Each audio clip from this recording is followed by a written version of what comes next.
Dans cette séquence, nous allons faire un exemple d'application sur les développements limités par rapport à la composition. Faites une pause sur la vidéo, essayez de chercher tout seul et venez voir si vous avez juste. Donc ici, on aimerait le développement limité à l'ordre 7 en 0 de la fonction sinus.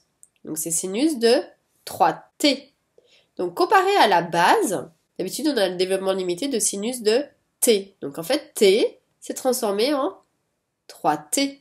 On va chercher à partir du développement de sinus, donc je vais vous le redonner.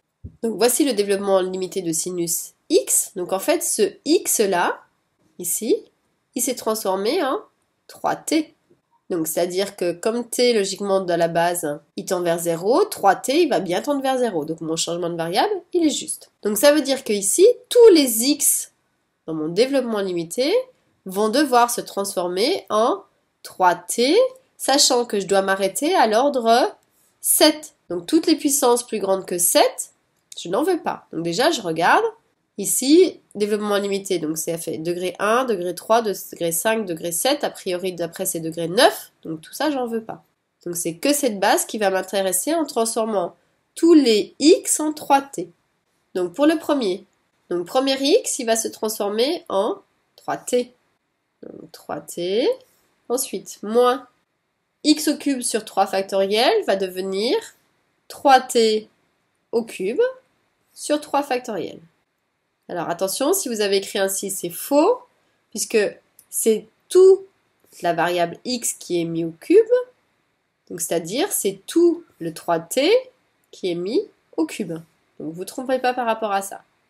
Plus, ensuite, x puissance 5, donc 3t, le tout de la puissance 5, sur 5 factoriel, moins, après, x puissance 7, donc 3t le tout à la puissance 7 sur 7 factoriel.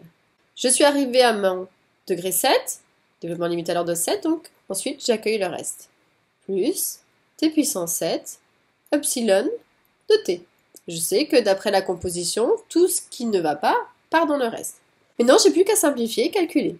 Égal, donc 3t je le garde, donc moins, premier terme. Donc le cube, il est aussi bien pour le 3 que pour le t. Donc ça va faire 3 au cube t au cube sur 3 fois 2. Alors j'écris comme ça parce qu'après il va y avoir plein de simplifications.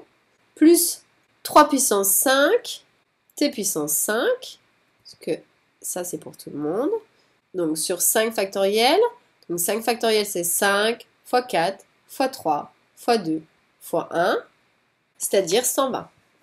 Moins, donc ici puissance 7, aussi bien pour le 3 que pour le t, donc 3 puissance 7, t puissance 7, sur 7 factoriel, donc 7 fois 6, fois 5, fois 4, fois 3, fois 2, fois 1, c'est-à-dire de 5 factoriel, on doit multiplier par 6 et 7, c'est-à-dire 5040, plus le reste.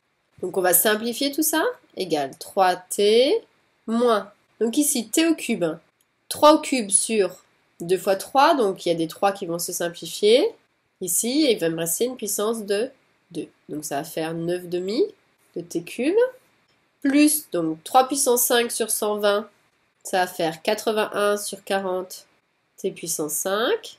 Moins 3 puissance 7 sur 5040, c'est-à-dire 243 sur 560. Donc là, vous faites ça avec une calculatrice, hein. T puissance 7, plus le reste. Première chose qui est intéressante de remarquer, c'est que sinus de 3t au niveau de la parité, elle est impaire.